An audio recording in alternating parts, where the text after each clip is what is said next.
ही agency सिद्धांत material procurement and supply. Okay, माझं म्हणणं असं आहे की ज्यावेळेस कलेक्टर या एजन्सीची मान्यता देतो त्या एजन्सीचं 3 वर्षाचा ITR नाही सभापती महोदय, ती कंपनीच रजिस्टर नाही, त्याचं टेंडर तुम्ही कसे मंजूर करू शकता?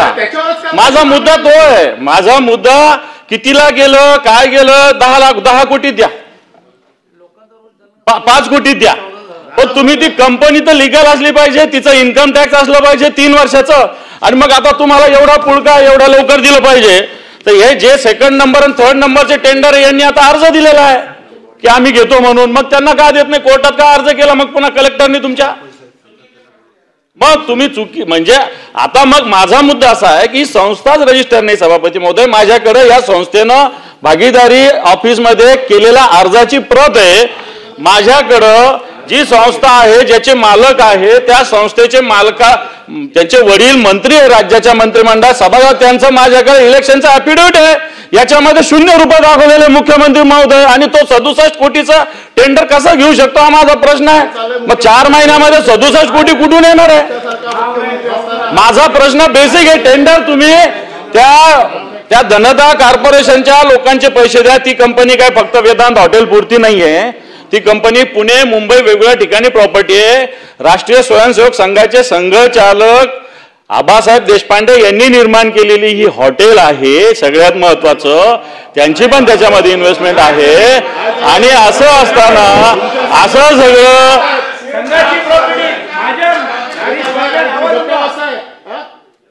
सभापती महोदय माझं फक्त एवढा प्रश्न आहे सरकारला.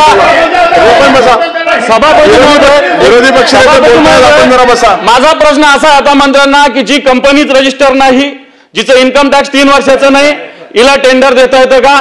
नसेल तर या कंपनीवर FIR करा, हिला ब्लॅकलिस्ट करा, हा माझा प्रश्न आहे. दुसरी गोष्ट याच्यामध्ये सॉल्व्हन्सी सर्टिफिकेट 40 करोडचं द्यावं आणि मिनिमम 45 कोटीचं फायनान्शियल इयर मध्ये सर्टिफिकेट असं. ही कंपनी 6 महिन्याची आहे, हे 3 वर्षाची अट टाकलेली ही नाहीये. माझं म्हणणं हा मुद्दा बेसिक, तुम्ही याला उत्तर द्या.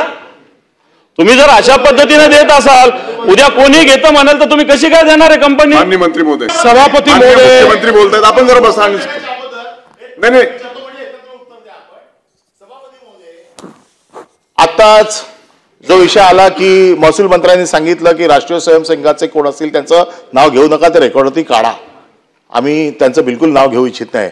परंतु राष्ट्रीय स्वयंसेवक संघाचे कोणतरी महान व्यक्ती ज्या वेळेला आपल्या कष्टाच्या पैशाने असं हॉटेल उभं करतो आणि त्याच्या कष्टाच्या पैशाचं आपलं सरकार एक घोषणा करतं, ना खाने दूंगा ना खाऊंगा ना खाने दूंगा, ही घोषणा करून मुख्यमंत्री आपण सभागृहात आहात की आपल्या संघाच्या एका माणसाने बनवलेलं हॉटेल ते कोणालाही विकलं गेलं असेल. आज गरीब मरतायत तिकडे. आपल्याकडनं अपेक्षा आहे की ह्या भ्रष्टाचाराला आपण मान्यता देता का? आणि जर अशा प्रकारे रिंग करून आपण सांगताय कोण आले नाहीत, हे पत्र आहे हॉटेल विकत घेणाऱ्यांचं, हे आपल्याकडे पाठवतो, त्यांना देता आलं असतं हॉटेल. परंतु सगळं दबावाखाली काम चाललेलं आहे. आणि म्हणून अशा दबावाखाली, मंत्र्यांच्या दबावाखाली आमचा एकच प्रश्न आहे की ज्या अधिकाऱ्यांनी ही रिंग मान्य केली त्याच्यावरती कारवाई करणार का? आणि ज्यांनी खोटी कागदपत्र सादर केली तो देखील शासनाची फसवणूक आहे. आपण गृहमंत्री आहात, आपल्याला कायदे चांगले माहिती आहेत.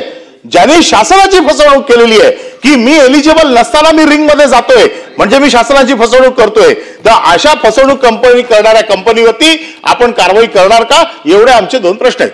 आता उत्तर पण मंत्री कसं उत्तर देणार सभापती मध्ये? त्यांचं नाव घेतलेलं नाहीये, त्यांचं नाव घेतलेलं नाहीये सभापती मध्ये. मुख्यमंत्र्यांनी माननीय मुख्यमंत्री माननीय सभापती महोदय, माननीय मुख्यमंत्री सभागृहामध्ये माननीय सभापती मुख्यमंत्री उत्तर द्यायला उभा राहिले. उत्तर मीच देणार आहे, पण त्यांचं नाव घेतल्यामुळे त्यांना खुलासा करण्याचा अधिकार आहे. तेवढं स्पष्टीकरण देऊन उत्तर मीच देतो. घेतलं ना तुम्ही? असं नाही. मंत्री बोला, श्रीसाठ बोला.